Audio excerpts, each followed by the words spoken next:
My career in the entertainment industry has enabled me to work with a diverse range of talent. Through my years of experience, I've recognized two essential aspects. Industry professionals, whether famous stars or behind-the-scenes staff, have fascinating stories to tell. Secondly, audiences are eager to listen to these stories, which offer a glimpse into their lives and the evolution of their life stories. This podcast aims to share these narratives, providing information on how they evolved into their chosen career. We will delve into their journey to stardom, discuss their struggles and successes, and hear from people who helped them achieve their goals. Get ready for intriguing behind-the-scenes stories and insights into the fascinating world of entertainment. Hi, I'm Tony Mantor. Welcome to Almost Live Nashville. Today we have the distinct pleasure of hosting Don Most, the actor that brought life to Ralph Malph on Happy Days. He will talk about his journey from the show to his varied ventures in film, theater, and his love for music, offering a unique glimpse into his life beyond the beloved sitcom. So thanks for coming on. Oh, sure. My pleasure. When you was about 14, 15 years old, I believe that your first love was actually music. Yeah. I was focused more on music back then, growing up in Brooklyn. And at the age of 13, I started going to this school in Manhattan. It was for kids and teenagers, for singing, dancing, acting, that sort of thing. And I was in that school for probably a year and a half, something like that. And then I got picked, because the guy who ran it, he was an old vaudevillian performer and Charlie Lowe. So he had a studio with his wife, Kasha. She taught the tap dancing, which I had to take. It wasn't very good.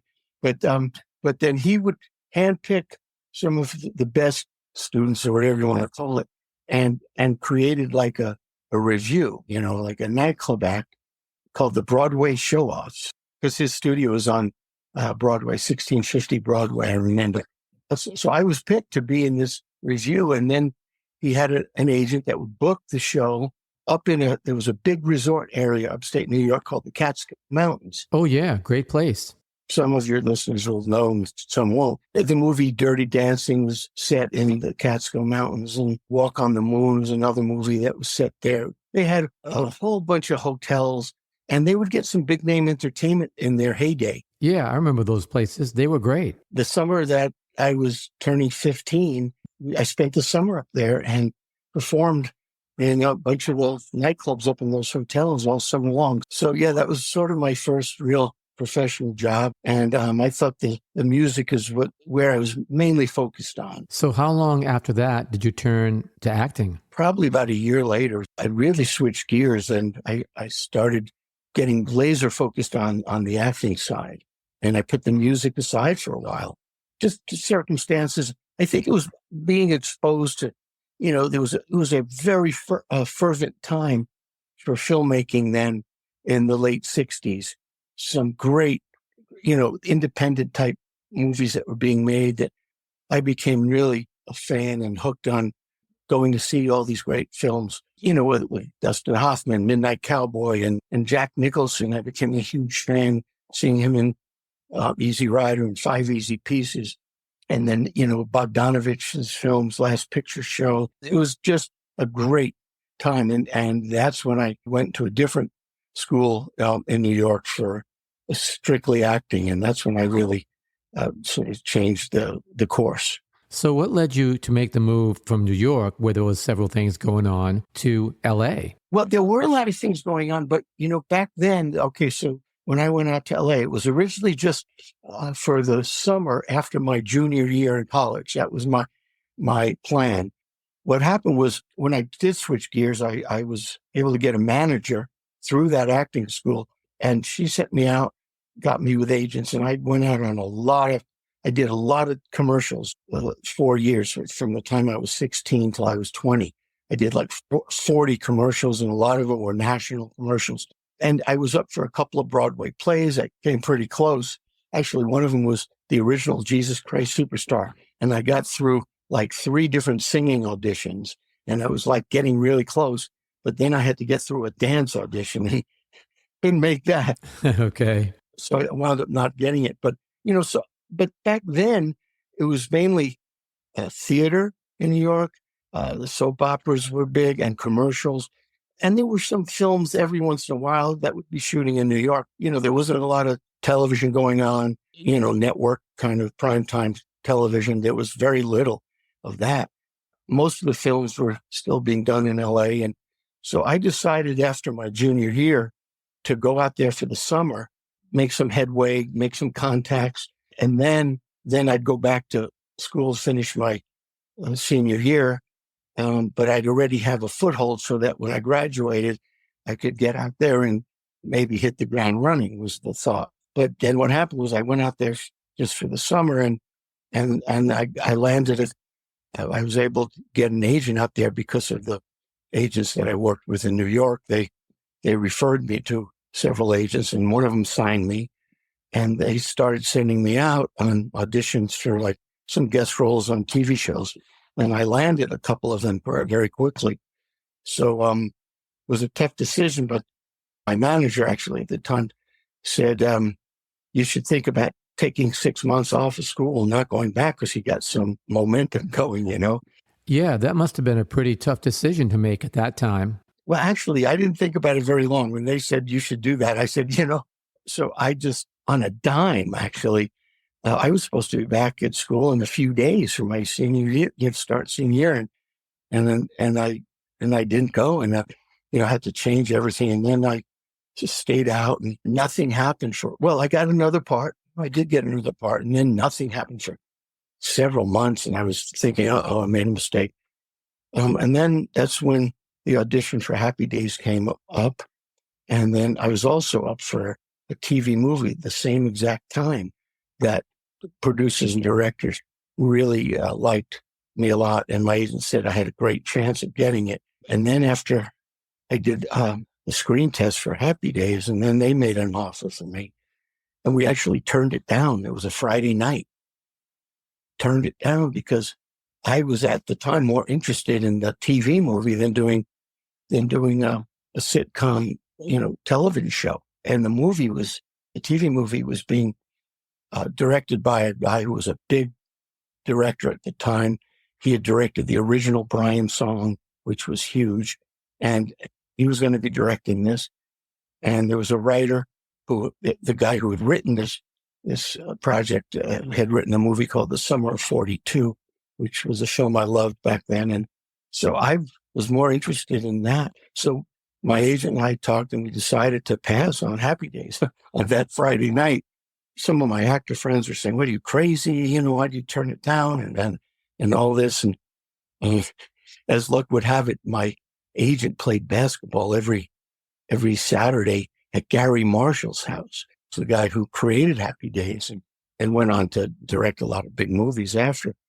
They played basketball that day. And he told my agent that the show he thought had a really good chance of getting on the air because it was just to do a pilot. The offer was to do a pilot and then to sell it. And they probably, there were probably 50 to 75 pilots or more made every season. And maybe, a handful would get on the air.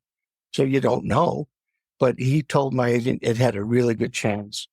He said, we'll give him a better deal. They upped the money. And my agent called me on Monday and said, I think we should reconsider. And by then I was more open to going along with that. If I'm correct, this is the 50th anniversary of the debut of Happy Days. Yeah, this year we're sort of celebrating the 50th anniversary of when Happy Days came on the air, 74. Yeah. Can you imagine that it's been 50 years ago? I know. I can't. It doesn't seem possible. It's 50 years. I mean. Yeah, I know. It's so surreal sometimes. When the show first started, your name was at the end of the show. And then after a while, it transitioned to the beginning because you became more of a regular, I think. Is that correct? My deal was that in the first season, I was guaranteed 10 out of 13 episodes because it was like a mid-season replacement. So, but then, yeah, I mean, I was more of a peripheral character in the very same way that the Fonzie character played by Henry Winkler was a peripheral character. As a matter of fact, in the first season, both of our credits came at the end of the show, where the stars were all at the beginning. But then our show was doing very well right off the bat, and they renewed us for another like 10, 12 episodes to fill out the first season. And then my part started. The producers and director were liking what I was doing with the character, and they started writing more and more for me. And the same thing with Fonzie, with Henry. And it did grow. And so then we were still in most of the episodes at the first season, but we were more really co-starring kind of characters. And then and by the second season, they moved us up. We were in the front credits and, had a bigger spotlight on us.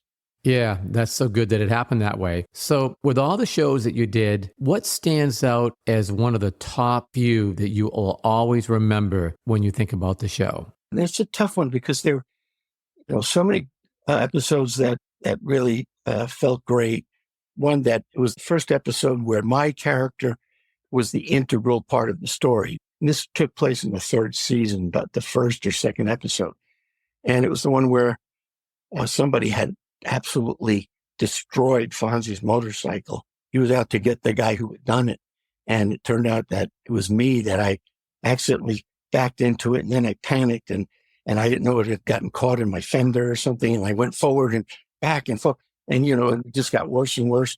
We never really saw that, but we found out. It was a really well-written script. It was very funny. And it was, one that highlighted my character.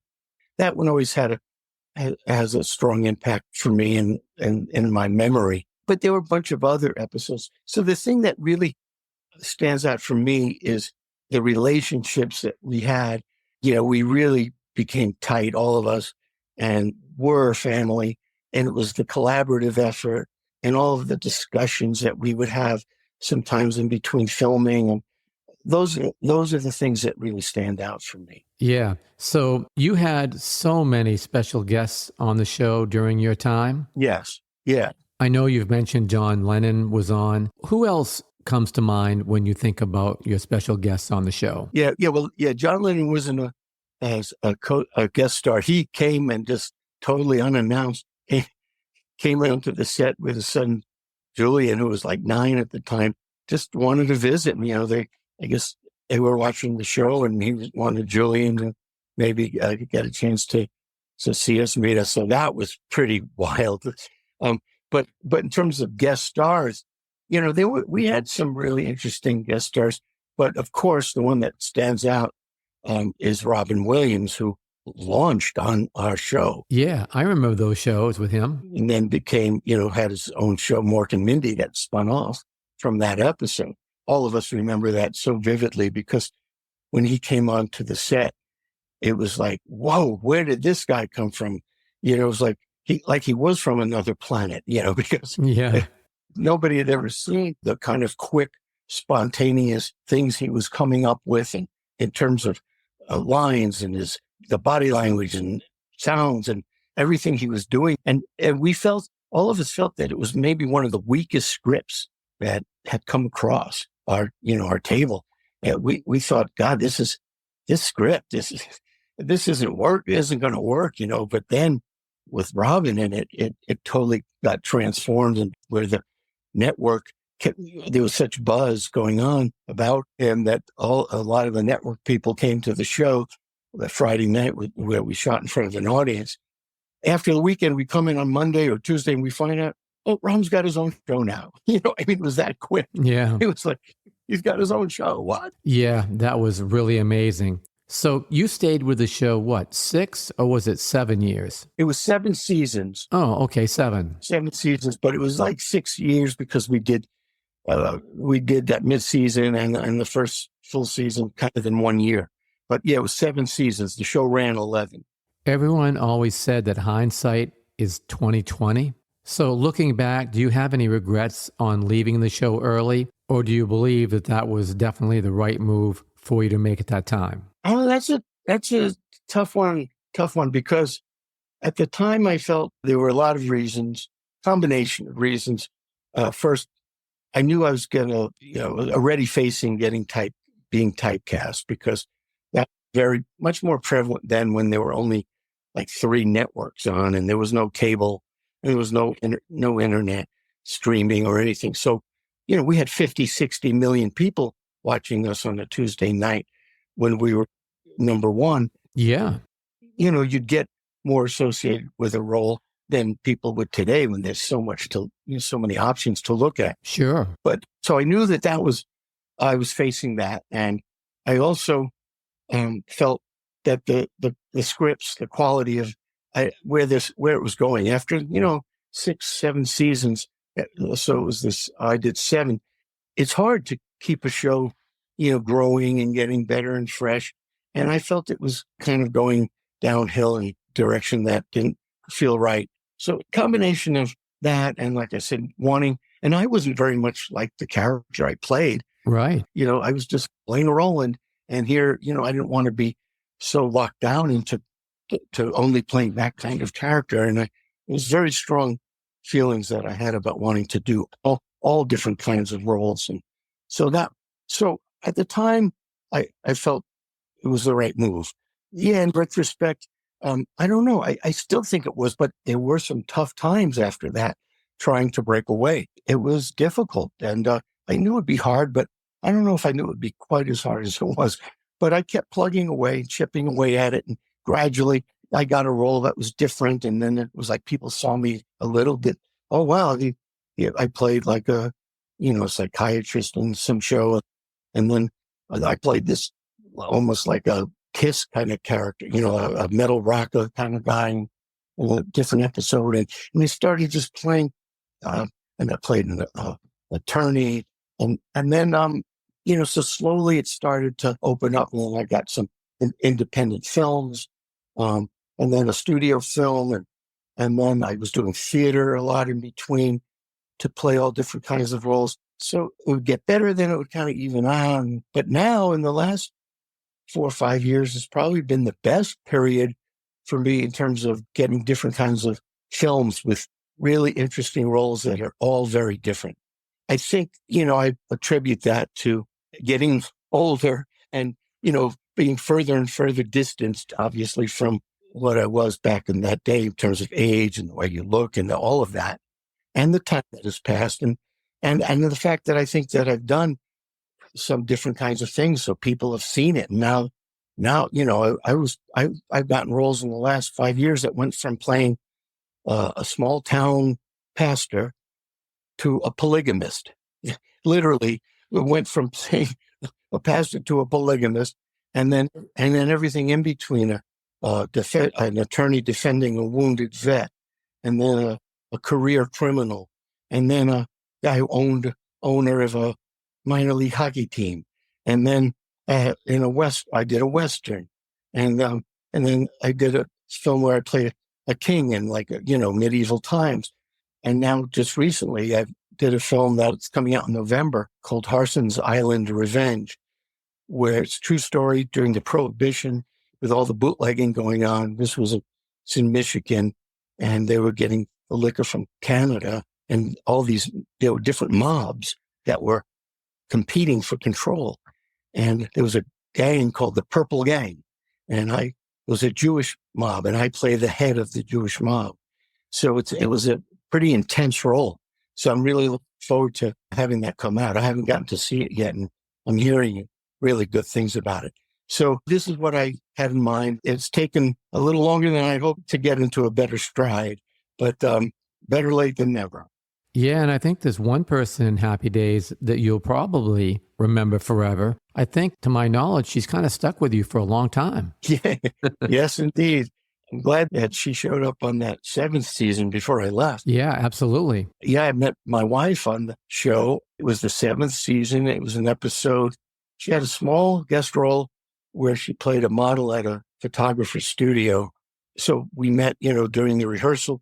The day she showed up on probably Wednesday, and we started, talking a little bit, and then Thursday more so, and then by Friday when we were shooting the show, I asked her out before shooting the show to go to dinner, and we did, and then started dating, and 2 years later got married, and here it is 42 years later. Yeah, that's awesome. So yeah, I have that to thank Happy Days for big time as well. Yeah, absolutely. And after you left Happy Days, you went from being in front of the camera to doing work behind the camera. Yeah, I knew would want to direct at some point, and this was probably in the early '90s. I I said, you know what, I think what I should do is I'll start out directing some theater, and then see how that goes, see how I like it, and then maybe transition into film. Because I had an opportunity at one of the small theaters in LA to direct a play. So I did, and it went really well. We got really good reviews, and then I did several more. And then I started looking for some material, film scripts that, I could maybe see if I can get them somehow off the ground, And I met a writer on a film that I acted in. We got along, we were talking, and then she said, let me send you a few of my scripts, because they're made to be, sort of on the low budget independent scale, but they're really, strong character pieces and really could make for a nice film. So I read two of her scripts and loved them. One of them would have been 3 to 5 million to make. And I was looking first time out to do something, under 1 million, and it'd be easier to get financing, that sort of thing. I decided to try to and started pushing that script. And then I met a producer, Michael Murphy, who had produced the original Bill and Ted's Excellent Adventure and several others. So, and we got along real well, and he loved the script. And and then talking to friends and different people, and we wound up raising enough money to make that first film that I directed. It was called The Last Best Sunday.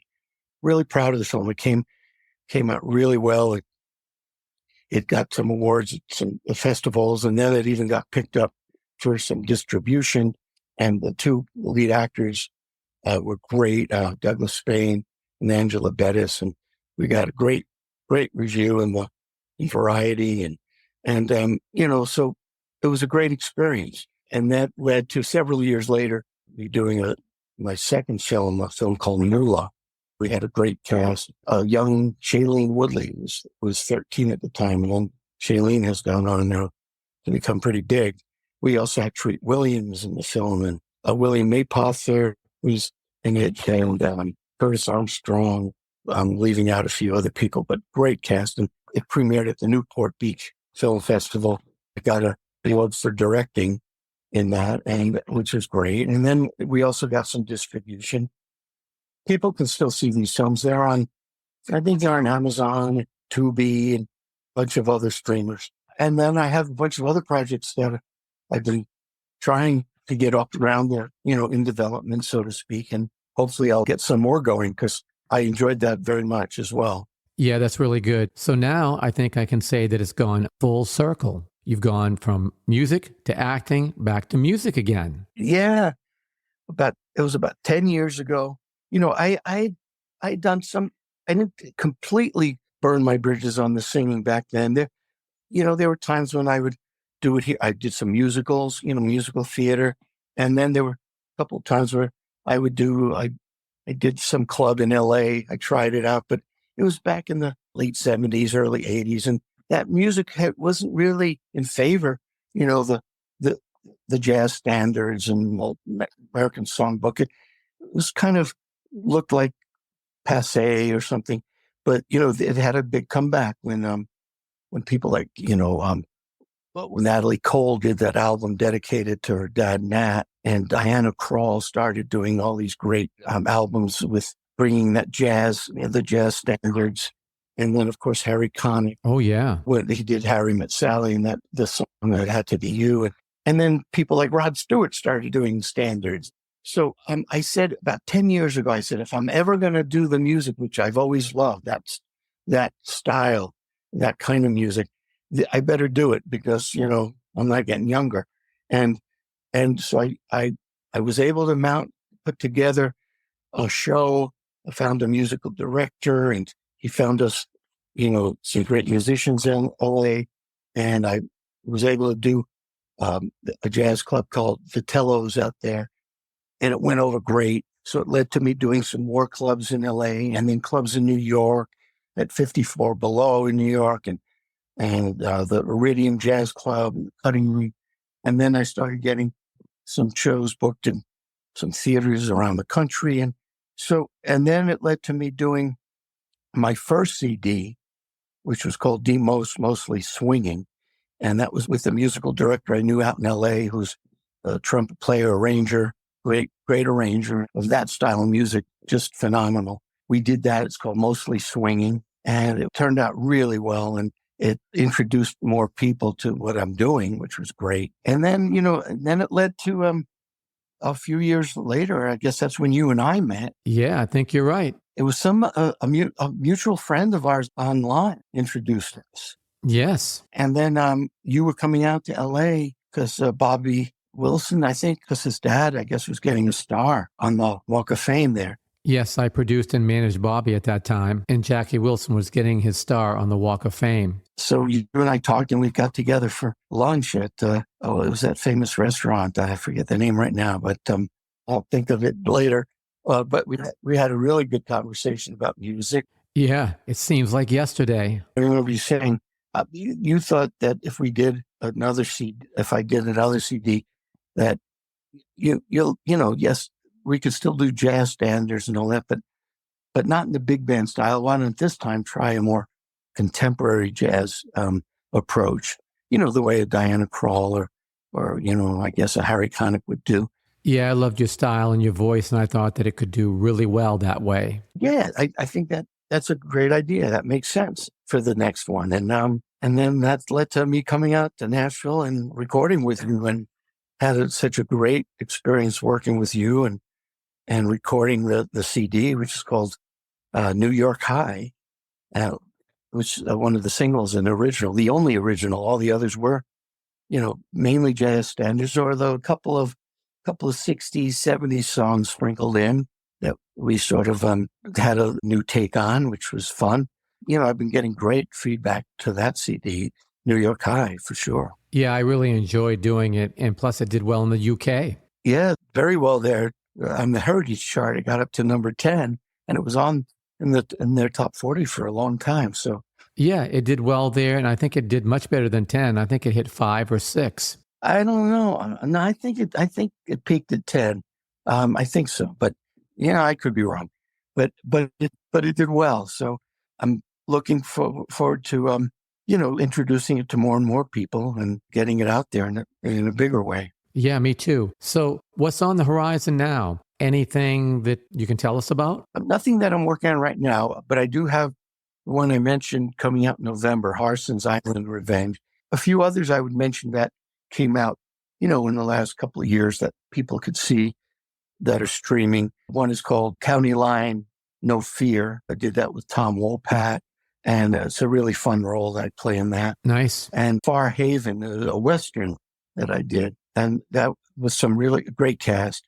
And a film called Lost Heart, which was the one I played that local pastor, but it's very different, very different, not your normal local pastor.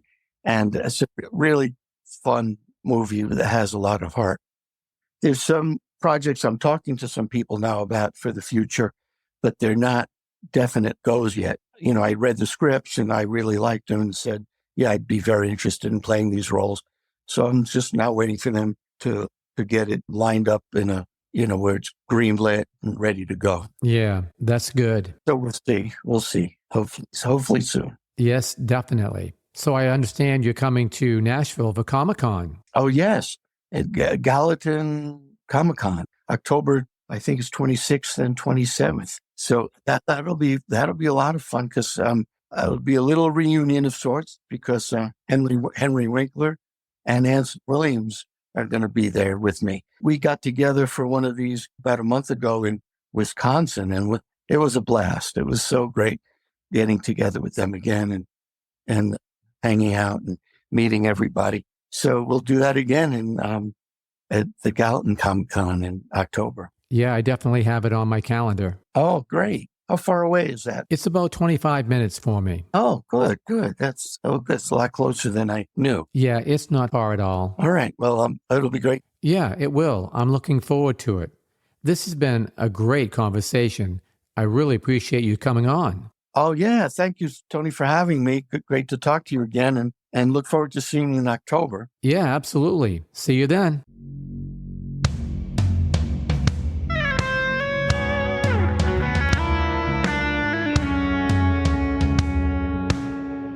Thanks for joining us today. We hope you enjoyed the show. This has been a Tony Mantor production. For more information, contact media@plateaumusic.com.